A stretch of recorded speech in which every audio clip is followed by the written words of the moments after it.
시청자 여러분 안녕하십니까? 3월 10일 JTBC 아침에는 시작합니다. 먼저 오늘 아침 주요 뉴스입니다. 헌법재판소가 이르면 이번 주 윤석열 대통령 탄핵 심판 사건의 결론을 내립니다. 윤 대통령 석방이 변수로 떠올랐지만 탄핵 심판에 미치는 영향은 제한적일 거란 분석이 우세합니다. 석방된 윤 대통령이 공소 기각 등을 주장할 걸로 예상되면서 검찰도 대비에 나섰습니다. 검찰은 윤 대통령 측 주장에 방어 논리를 준비해 공소 유지에 총력을 기울이겠다는 계획입니다. 서울 서부지법에 난입했던 윤 대통령 지지자들에 대한 재판이 오늘 시작됩니다. 사법부의 폭력을 휘두른 초유의 사건인 만큼 중형이 내려질 수 있다는 전망입니다. 트럼프 정부의 관세 전쟁 여파로 미국의 경기 침체 가능성이 커지고 있습니다. 트럼프 대통령은 침체 우려에 대해 성과를 만들기 위한 과도기가 필요하다고 말했습니다. 윤석열 대통령이 풀려났고 윤 대통령의 탄핵 심판 이제 선고를 남겨뒀습니다. 이번 구속 취소는 선고 일정과는 무관하다는 게 법조계 전반의 의견이지만 윤 대통령 석방을 계기로 헌법재판소의 평의가 길어진다면 선고 일정에 영향을 받을 수 있다는 관측도 있습니다. 이재승 기자입니다. 헌재는 지난달 변론을 마무리한 뒤 거의 매일 평의를 열고 사건을 검토하고 있습니다. 헌재 선고는 과거 노무현, 박근혜 대통령 탄핵 사례를 비춰 오는 14일이 유력하게 거론됩니다. 하지만 윤 대통령이 구속 취소로 풀려나면서 변수가 생길 수 있다는 관측도 나옵니다. 윤 대통령이 구속 취소 결정을 근거로 절차적 쟁점을 추가로 제기할 수 있는 겁니다. 이게 받아지면 추가 변론이 이뤄져야 합니다. 여기에 기존 탄핵 심판과 다르게 검토할 항목이 많아 평의가 늘어날 수 있다는 관측도 있습니다. 하지만 법조계에선 이번 구속 취소 결정이 탄핵 심판에 미치는 영향은 제한적일 것이라는 의견이 우세합니다. 구속 여부는 탄핵 심판에서 고려된 사안이 아니기 때문입니다. 헌법재판과 형사재판은 별개의 재판인데다 심리하는 내용도 다릅니다. 다만 이번 결정을 계기로 헌재의 고심이 깊어질 것이라는 관측도 나옵니다. 법원이 공수처의 수사 적법성에 의문의 여지를 해소할 필요가 있다며 구속 취소를 결정한 만큼 헌재 역시 절차적 논란을 의식할 수 있습니다. 헌재가 윤 대통령 탄핵 심판보다 먼저 변론이 끝난 한 총리 사건 선고를 언제 할지도 윤 대통령 선고 시기에 영향을 줄 수 있습니다. 여기에 마 재판관 후보자의 막판 합류 가능성도 변수로 꼽힙니다. 헌재의 정확한 선고 날짜와 시간은 2, 3일 전에 발표될 전망입니다. JTBC 이재승입니다. 윤석열 대통령이 풀려나자마자 국민의힘은 헌법재판소 흔들기에 나섰습니다. 헌재의 탄핵 심판 변론을 재개하거나 탄핵을 각하해야 한다는 주장입니다. 하지만 윤 대통령 구속 취소 결정과 헌재의 탄핵 심판 사이엔 직접적인 연관성이 적습니다. 김필중 기자입니다. 권성동 국민의힘 원내대표는 기자간담회를 열고 헌법재판소를 향해 목소리를 높였습니다. 헌법재판소가 이번 법원 결정을 좀 참고를 해서 적법 절차에 미흡한 부분이 있다라고 판단이 되면은 변론 재개도 필요하지 않나. 김문수 고용노동부 장관도 헌재 탄핵 심판의 변론 재개를 주장했고 더 나아가 윤상현 국민의힘 의원은 탄핵 각하까지 언급했습니다. 다만 법원의 구속 취소 결정과 헌재의 탄핵 심판은 직접적인 연관성이 없습니다. 여권에서는 공수처의 수사권도 계속 문제 삼고 있습니다. 대통령도 그 같은 생각하고 계십니다. 여러 절차적인 위법성 사실 한번 보십시오. 내란죄에 대한 수사권이 공수처가 없습니다. 하지만 법원은 이번 결정에서 공수처 수사 권한에 대해 유보적인 판단을 했을 뿐입니다. 관련 법령이 명확하지 않고 대법원 판단도 없는 상황이라며 의문의 여지를 해소하기 위해 구속 취소 결정을 한다고 적시했습니다. 한 현직 판사는 JTBC에 논쟁의 여지가 있으니 일단 구속 취소는 해야 한다는 유보적인 입장으로 보인다고 설명했습니다. 그럼에도 여권에서는 적어도 논쟁이 되는 공수처의 수사 기록을 탄핵 심판에 활용하는 것 자체가 문제라고 주장합니다. 하지만 헌재는 공수처 수사 기록을 받은 적도 요청한 적도 없습니다. 이런 가운데 당 지도부는 윤 대통령의 건강이 회복하는 대로 빠른 시간 내에 윤 대통령을 방문하겠다고 했습니다. JTBC 김필준입니다. 한편 민주당은 심우정 검찰총장의 책임을 묻겠다고 나섰습니다. 이재명 대표는 검찰의 의도가 의심된다고도 했습니다. 민주당은 탄핵 심판 선고 때까지 철야 농성을 하고 장외 집회에 동참하기로 했습니다. 최규진 기자입니다. 민주당은 윤석열 대통령 석방의 가장 큰 책임이 항고 포기를 지휘한 심우정 검찰총장에게 있다며 날을 세웠습니다. 심 총장을 직권남용 등으로 고발하겠다며 사퇴하지 않는다면 탄핵 소추에 나서겠다고 못 박았습니다. 즉시 항고하고 상급심의 판단을 다시 받아볼 기회를 스스로 포기하고 내란 속의 윤석열을 풀어줬습니다. 다른 얘기할 필요도 없이 그 자체만으로 심우정 총장은 옷을 벗어야 합니다. 이재명 대표는 검찰이 내란 사태 공범임을 보여줬다며 의도가 의심된다고 했습니다. 야 5당 대표가 함께한 원탁회의에선 내란 수괴가 희한한 법 해석으로 구속을 면했다며 비판 수위를 높였습니다. 내란의 수괴가 어떤 절차상의 문제가 있어서 특히 산수 문제 때문에 이렇게 석방이 돼야 된다라고 하는 것을 어떤 국민이 쉽게 납득할 수가 있겠습니까? 일정한 의도에 따른 기획이 아닌가 하는 그런 의심을 갖지 않을 수가 없습니다. 앞서 민주당은 윤 대통령 석방 직후 긴급의원총회를 열고 헌법재판소의 탄핵 심판 선고 때까지 비상행동에 나서기로 했습니다. 국회에서 매일 2차례 의원총회를 여는 등 심야 농성에 돌입하고 장외에서도 파면 촉구 집회에 참석한다는 방침입니다. 탄핵 심판 선고가 임박한 가운데 윤 대통령 석방으로 위기감이 커지면서 전방이 여론전에 나선 겁니다. 내란 속의 윤석열을 즉각 파면하라! 야 5당은 헌재가 조속히 파면 결정을 내려야 한다며 매일 시민사회와 집회에 참석하는 등 공동 대응을 이어가겠다고 강조했습니다. JTBC 최규진입니다. 윤 대통령이 구속 취소로 풀려나면서 탄핵 심판은 물론 형사재판에 어떤 영향이 미칠지도 관심이 모아지고 있습니다. 여권 일부에선 아예 형사재판이 공소기각으로 이어질 수 있다고 주장하고 있는데요. 검찰은 끝까지 법정에서 유죄 판결을 이끌어내겠다는 입장입니다. 조민준 기자입니다. 검찰이 윤 대통령에 대한 즉시 항고를 포기한 건 위헌성 때문입니다. 검찰은 즉시 항고를 해도 윤 대통령 측에서 구금의 위헌성 문제를 계속 제기할 것으로 봤습니다. 헌재에서 위헌 결정이 나올 경우 재판에 미칠 부정적인 영향도 고려한 것으로 보입니다. 여권 일부에선 윤 대통령의 내란죄 재판이 아예 진행되지 않을 것이라는 주장도 나옵니다. 김웅 전 의원은 자신의 페이스북에서 형법 제327조 제2호를 언급했습니다. 공소 제기 절차가 법률 규정에 위반된 만큼 법원이 소송을 자체적으로 종결시키는 공소기각 판결을 할 가능성이 크다는 겁니다. 이미 법원이 적법 절차를 지키지 않은 수사와 신병 구속이라며 석방을 결정했고 공수처에 내란죄 수사권 논란도 있는 만큼 재판을 진행하지 않을 거란 해석입니다. 하지만 검찰은 이런 주장과 상관없이 공소 유지에 주력한다는 입장입니다. 이번 기회에 절차적 명확성과 적법성에서 의문의 여지를 해소하는 게 바람직하다는 겁니다. 앞으로 재판에서 절차적인 빌미를 주지 않겠다는 것으로 풀이됩니다. 전문가들 역시 공소 기각 자체가 극히 드문 데다 윤 대통령의 내란 혐의 수사는 수사권이 있는 경찰도 관여했기 때문에 별다른 영향이 없을 것으로 보고 있습니다. 다만 윤 대통령이 조건 없이 풀려나면서 재판에 영향을 줄 가능성은 존재합니다. 헌재의 탄핵 심판 선고를 앞두고 여론전에 나설 수 있다는 우려입니다.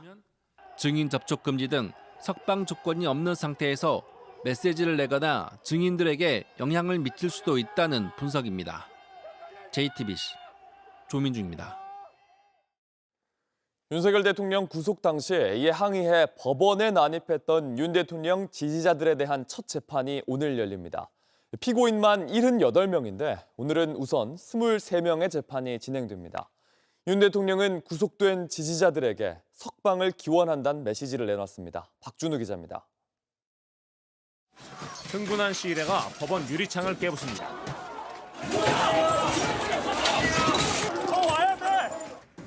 법원 내부도 아수라장입니다. 물건을 내던지고 거울을 깨는가 하면 소화기로 수차례 유리문을 내려칩니다. 지난 1월 윤석열 대통령 구속영장 발부에 항의하며 서울 서부지법에 난입한 지지자들입니다. 이날 폭동가담으로 지금껏 재판에 넘겨진 피고인은 모두 78명에 달합니다. 오늘은 그중 23명에 대한 첫 재판이 열립니다. 인원이 많다 보니 둘로 나눠 14명은 오전 10시, 9명은 오후 2시 반에 재판을 받습니다. 이들은 모두 특수 건조물 침입 등의 혐의를 받고 있습니다. 나머지 피고인들은 이달 14일과 17일, 19일과 26일에 연달아 재판이 예정됐습니다. 경찰이 지금도 관련 수사를 이어가는 만큼 피고인 수는 더 늘어날 수 있습니다.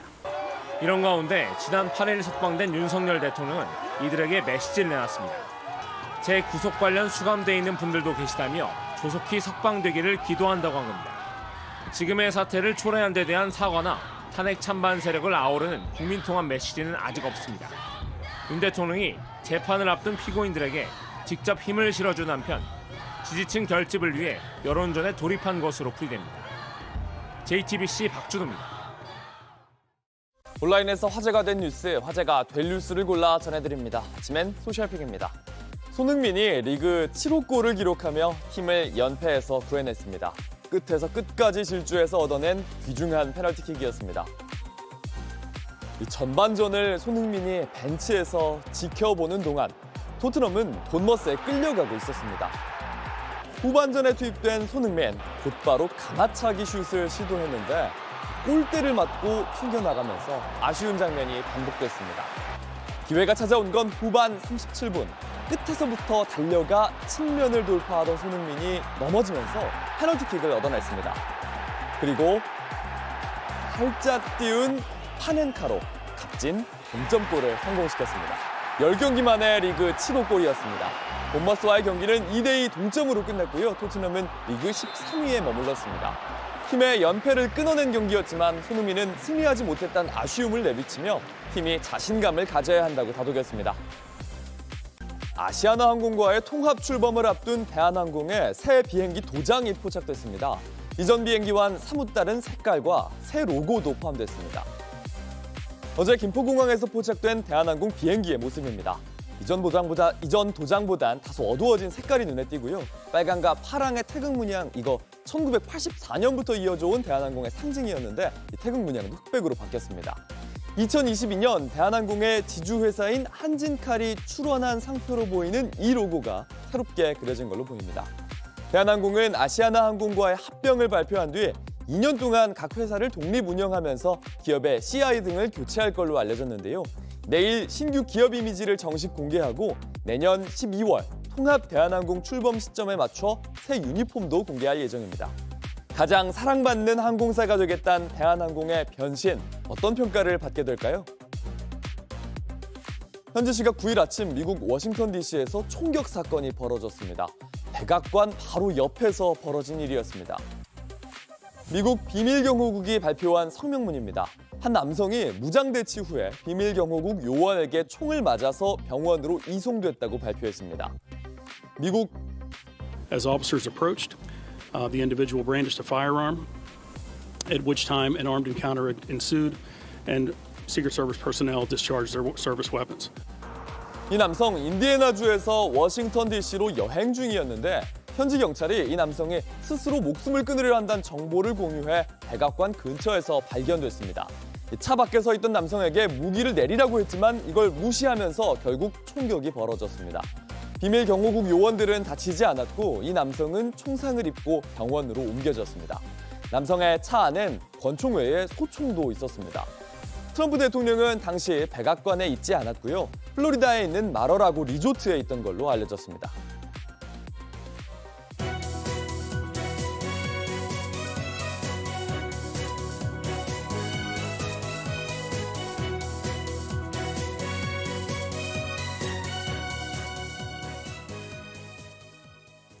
(12.3) 비상계엄 당일 문상호 당시 정보사령관은 선거관리위원회 장악을 지시했습니다. 이 과정에서 정보사 대원들이 선관위 직원들을 감금한 데에 이어 직원들을 위협할 도구까지 준비한 걸로 드러났습니다. 김민광 기자입니다. 윤석열 대통령은 비상계엄 명분으로 부정선거 의혹을 거듭 주장했습니다. 그래서 저는 이번에 국방장관에게 선관위 전산 시스템을 점검하도록 지시한 것입니다. 12.3 비상계엄 당일 최정예 작전부대인 정보사령부 대원들이 선관위 점거작전에 투입된 것도 그 때문입니다. 다만 선관위 직원들을 감금하라는 지시에도 작전은 곧바로 실시되지 않았습니다. 작전에 투입됐던 고모대령은 선관위에 도착한 뒤 당연히 훈련이라고 생각했다면서 실제 선관위 직원 체포를 지시할 거라곤 예상치 못했다고 검찰에 진술했습니다. 하지만 윤 대통령의 대국민 담화가 생중계되면서 상황은 달라졌습니다. 문상호 당시 정보사령관은 현장에 나가 있는 고대령에게 직접 전화를 걸었습니다. 방송 나오는 것 확인했느냐고 물어본 뒤 계엄이 선포됐으니까 지금부터 모든 건 합법이다. 당장 움직이라고 지시를 한 것으로 확인됐습니다. 이후 대원들은 선관위 직원들의 휴대전화를 빼앗고 사실상 건물 안에 감금을 했습니다. 화장실까지 따라다니며 직원들의 동선도 감시한 것으로 확인됐습니다. 정보사 사무실에서 대기 중이던 또 다른 대원들은 압송되어 올 선관위 직원 등을 신문할 준비에 착수했습니다. 사무실 안에는 신문 과정에 쓸 각종 도구가 준비되어 있었습니다. A4 용지 30장을 한 번에 자를 수 있는 작두형 재단기를 비롯해 야구 방망이와 안대 등이 발견됐습니다. 노상원 씨의 지시로 재단기를 구입한 정모대령은 선관위 직원들을 위협하기 위해 구매했다고 검찰에 진술했습니다. 정보사가 선관위 직원들의 거짓 자백을 유도하기 위해 물리력까지 사용하려 했던 것으로 추정됩니다. JTBC 김민관입니다. 트럼프 미국 대통령은 취임 이후 하루가 멀다 하고 관세 관련 발언을 쏟아내고 있습니다. 하지만 관세 폭탄이 오히려 미국 경제에 부메랑이 될 거란 우려가 커집니다. 증시는 하락하고 물가는 오르면서 미국의 실물 경제가 흔들리는 조짐이 보이기 때문입니다. 워싱턴 정강현 특파원입니다. 러트닉 미국 상무부 장관이 철강과 알루미늄 관세가 예정대로 오는 12일부터 부과된다고 재확인했습니다. President Trump previously announced 25% tariffs on steel and aluminum imports. Are those still going to take effect Wednesday? Yes or no? Yes. 트럼프 대통령도 더 이상의 유예 조치는 없다며 상호 관세 시점을 4월 2일로 다시 한번 못 박았습니다. On April 2nd it becomes all reciprocal. What they charge us, we charge them. You know, the tariffs could go up as time goes by. 하지만 취임 이후부터 계속된 관세 폭탄 예고는 오히려 미국 경제에 부메랑이 되고 있다는 분석이 나옵니다. 실제 관세 부과가 시작되기도 전에 미국산 철강 가격이 3월 들어 톤당 $900까지 올랐습니다. 올 초 대비 약 25% 상승한 수준입니다. 지난주 3대 뉴욕 증시가 동반 하락한 데 이어 물가 역시 심상치 않습니다. 1월 미국 소비자 물가 지수는 작년 같은 기간에 비해 3% 증가했습니다. 중국, 멕시코, 캐나다에 대한 관세가 완전히 시행될 경우 미국 가게당 연 $1,200 비용이 추가로 발생할 거란 전망도 나옵니다. 트럼프는 관세를 매개로 미국의 황금기가 올 거라고 여러 번 강조해 왔습니다.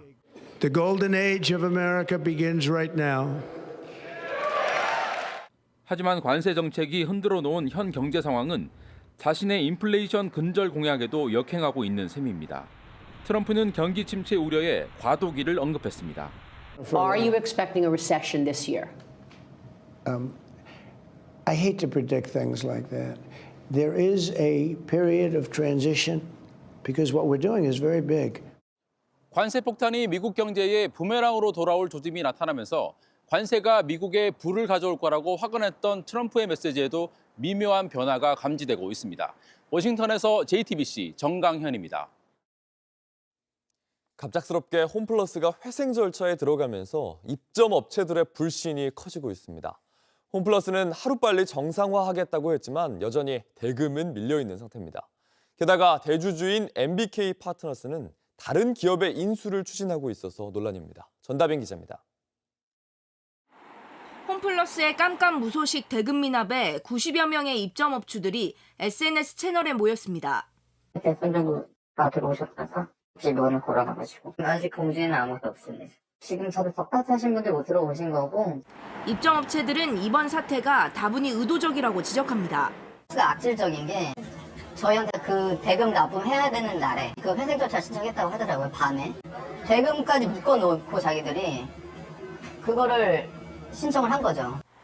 홈플러스 측은 다음 주 중 지급이 완료될 것이라는 입장이지만 갑작스런 혼란을 야기한 대주주 MBK 파트너스의 책임론은 더 커지고 있습니다. 전문가들은 통상 기업 회생 신청은 최후의 수단인데 선제적인 신청 의도가 의심스럽다고 지적합니다. 의문들이 생기는 거죠. 청산으로 가려고 일부러 지금 회생해서 일단 뭐 자기들 빚도 좀 털어내면 좋고 그래서 하는가 하는 생각이 한편 듭니다. 홈플러스 노조 역시 앞으로의 대량 해고나 청산 가능성을 우려하고 있습니다. 유통업계에선 MBK가 그동안 홈플러스 자체의 경쟁력 강화보단 현금 마련에 집중해왔다고 분석합니다. 업계 관계자는 지금 이 사태는 MBK의 돈을 중심으로 한 그동안의 의사결정 때문이라며 의혹 해소 및 정상화를 위해 MBK가 좀 더 적극적일 필요가 있다고 말했습니다. 이런 상황 속에서도 MBK는 다른 기업 인수를 계속 추진하고 있어 불씨는 더 커지고 있다는 지적이 나옵니다. JTBC 전다빈입니다. 날씨입니다. 오늘도 아침에는 쌀쌀하지만 낮에는 기온이 크게 올라서 일교차가 크겠습니다. 낮 기온은 서울이 14도, 광주와 대구가 15도 등으로 어제와 비슷하거나 조금 더 높아 포근하겠습니다. 다만 불청격인 미세먼지가 기승을 부리겠는데요. 대기 정체로 수도권 등 서쪽 지역을 중심으로 초미세먼지 농도가 높을 걸로 예상됩니다. JTBC 아침 N을 마칩니다. 내일도 7시 반에 아침을 열겠습니다. 시청해주셔서 감사합니다.